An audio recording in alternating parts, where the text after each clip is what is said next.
حضرت علی نے نصیحت فرمائی تھی کہ بیٹا جو گھر آئے وہ خالی ہاتھ نہیں جانا چاہیے، جو دروازے پہ آئے وہ خالی ہاتھ نہیں جانا چاہیے۔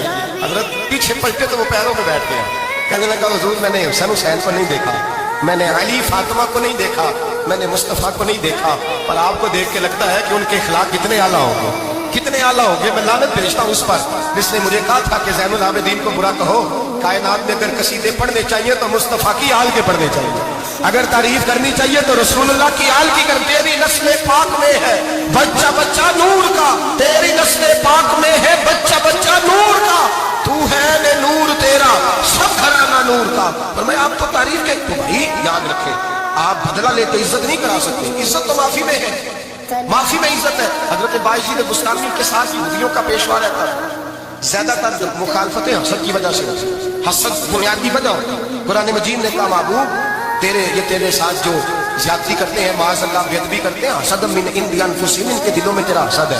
حسد بنیادی وجہ ہے اختلاف، حسد ہوتا ہے جو وجہ بنتا ہے۔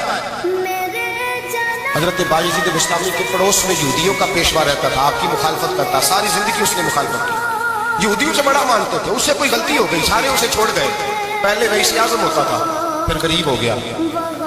ایک دن حضرت بایزید بستامی گھر آئے تو بچے کے رونے کی آواز آئی، زوجہ سے پوچھنے لگے اس کا بچہ کیوں روتا ہے؟ تو کہنے لگی آپ کو پتہ ہے نا اب لوگ اسے چھوڑ گئے ہیں تو گھر میں دیا نہیں جلتا، بچہ چھوٹا ہے اندھیرے میں روتا ہے۔ رات گہری ہو گئی تو حضرت بایزید نے اپنے گھر سے دیا اٹھایا، اپنے گھر سے دروازے پہ دستک دی، وہ باہر آیا تو جناب بایزید کا انداز کیا ہے، اس نے مخالفت کی زندگی بھر، انداز کیا ہے، باہر آتے ہی نا آپ فوراً اس کو بولنے نہیں دیا، کہنے لگا بھائی سن لے میں پہلے بھی آ سکتا تھا، دیر سے اس لیے آیا ہوں کہ گلیاں سنسان ہو جائیں، لوگ سو جائیں، تجھے اور مجھے کوئی نہیں دیکھ رہا ہے کہ میں ہوں دوسرا تو ہے، اور تو مجھے اچھی طرح جانتا ہے۔ بایزید وہ نہیں کہ جو نیکی کرے گا اور دنیا کو بتائے گا، میں تیرا راز بھی رکھوں گا، اور بچے تو معصوم ہوتے ہیں نا۔ فرمایا میرے بڑے ہو گئے تیرے چھوٹے ہیں، یہ پکڑ لے دیا گھر میں لے جا، اور میرا وعدہ ہے کسی کو ساری زندگی اس نے مخالفت کی۔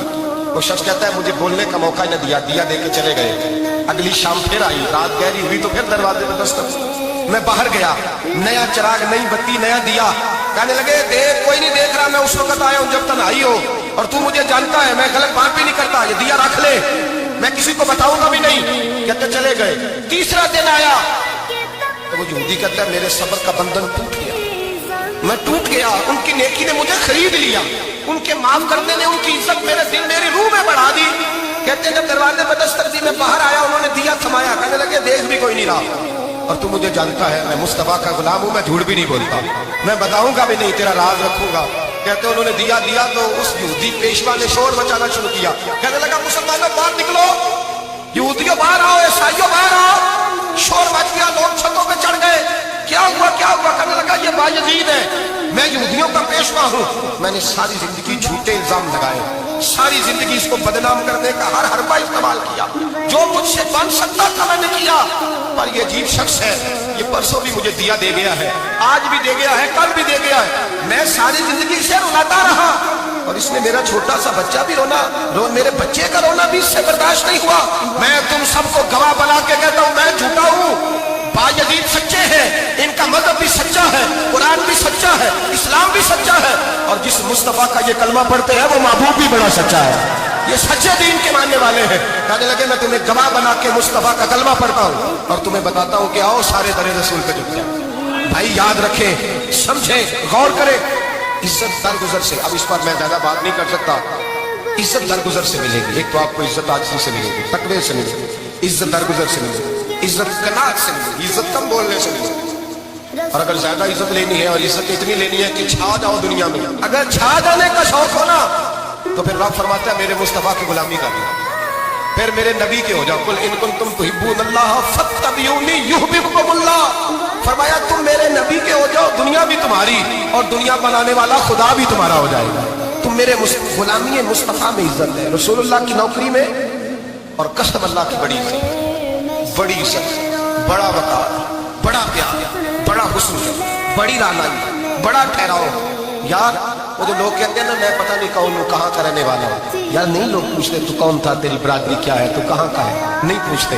تیرے لبوں پہ اگر ذکر مصطفیٰ ہے تو دنیا تیری غلام ہے، اگر تو حضور کا ہے تو پھر سارے دامن مصطفیٰ سے جو بھی لپٹا وہ یگانہ ہو گیا، اور جس کے حضور ہو گئے اس کا زمانہ ہو گیا، جس کے حضور ہو گئے اس کا اقبال کہتے ہیں قوت عشق سے ہر پست کو بالا کر دے اور دہر میں اس نے محمد سے اجالا کر دے. کی محمد سے وفا تو نے تو ہم تیرے, کی محمد سے وفا تو نے تو ہم تیرے, یہ جہاں چیز ہے کیا لوح قلم تیرے.